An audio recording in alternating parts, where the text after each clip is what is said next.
More likely, wait around for Daddy to do it. The paparazzi hadn't spotted him. He wasn't on their radar screens these days, not that he wouldn't have been if they could ever catch him in the same frame with Georgie. Skip and Scooter had been one of the most successful sitcoms in television history. 8 years on the air, 8 years off, but the public hadn't forgotten, especially when it came to America's favorite good girl, Scooter Brown, as played in real life by Georgie York.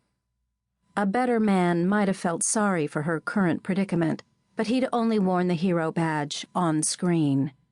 His mouth twisted as he looked down at her. "How's your spunky, can-do attitude working for you these days, Scooter?" Things suddenly took an uglier turn. 2 of the Paps got into a shoving match, and one of them bumped her hard. She lost her balance and started to fall, and as she fell, her head came up, and that's when she spotted him. Through the madness, the wild jockeying and crazy shoving, through the clamor and chaos, she somehow spotted him standing there barely 30 feet away. Her face registered a jolt of shock, not from the fall. She'd somehow caught herself before both knees hit, but from the sight of him. Their eyes locked, the cameras pressed closer, and the plea for help written on her face made her look like a kid again. He stared at her, not moving, simply taking in those gumdrop green eyes, still hopeful that one more present might be left for her beneath the Christmas tree. Then her eyes clouded, and he saw the exact moment when she realized he wasn't going to help her, that he was the same selfish bastard he'd always been. What the hell did she expect? When had she ever been able to count on him for anything? Her funny girl's face twisted with contempt, and she turned her attention back to fighting off the cameras. He belatedly realized he was missing a golden opportunity, and he started down the steps, but he'd waited too long. She'd already thrown the first punch. It wasn't a good punch, but it did the job, and a couple of the Paps stepped in to form a wedge so she could get to her car. She flung herself inside, and moments later peeled away from the curb. As she plunged erratically into the Friday afternoon LA traffic, the paparazzi raced to their illegally parked black SUVs and took off after her. If the restaurant's valet service hadn't chosen that moment to deliver his Audi, Bram would probably have dismissed the incident, but as he slid behind the wheel, his curiosity got the best of him. Where did a tabloid princess go to lick her wounds when she had no place left to hide?